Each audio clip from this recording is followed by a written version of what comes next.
My name is Tommy Grace. I live in a small village in California called Red Hollow. It was once a place full of life, with kids playing in the streets and neighbors always stopping by to say hello. But everything changed one terrible day, and I'll never forget it. A few years ago, the ground shook so hard it felt like the whole world was breaking apart. The earthquake destroyed almost the whole village. I was in town getting supplies when it happened. My 3 sons, Mark, Ethan, and James, were at my house with their wives and kids. They were having a big family dinner while I was gone. When the shaking stopped, I raced home, praying they were okay. But when I got there, all I saw was rubble. My home was gone, crushed to the ground. I started digging through the wreckage with my bare hands, calling their names.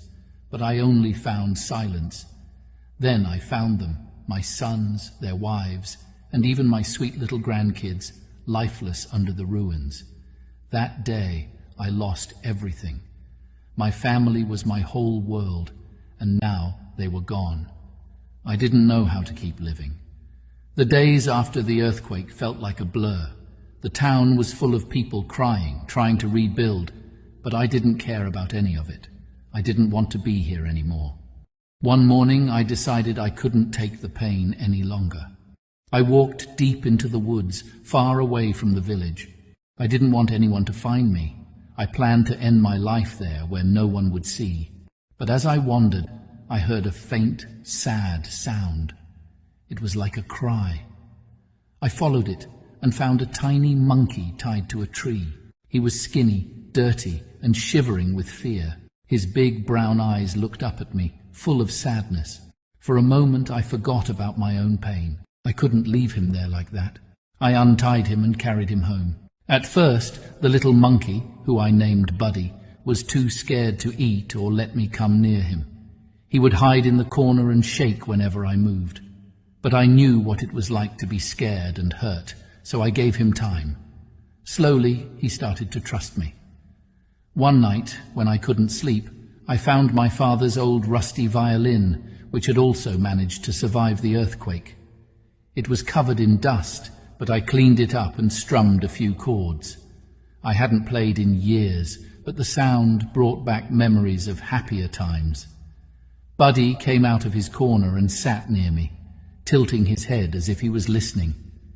From that night on, I played the violin every evening, and Buddy always sat by my side. One day, as a joke, I gave him the violin, urging him to try his hands on it. He clumsily touched the strings, making silly sounds that made me laugh for the first time in ages. Over time, Buddy started to get better. His tiny hands learned how to pluck the strings, and soon he was playing real music. Now, Buddy and I perform together. We travel to nearby towns, sharing our music with anyone who will listen. People always say how special it is to see a man and a monkey making music together, but it's more than that. For me, Buddy saved my life. On the day I planned to leave this world, he gave me a reason to keep going. Every song we play is a reminder that even when everything feels lost, there's still a chance for hope, love, and light.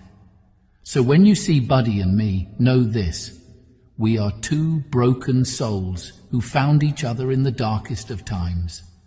And together, we chose to keep living one note at a time.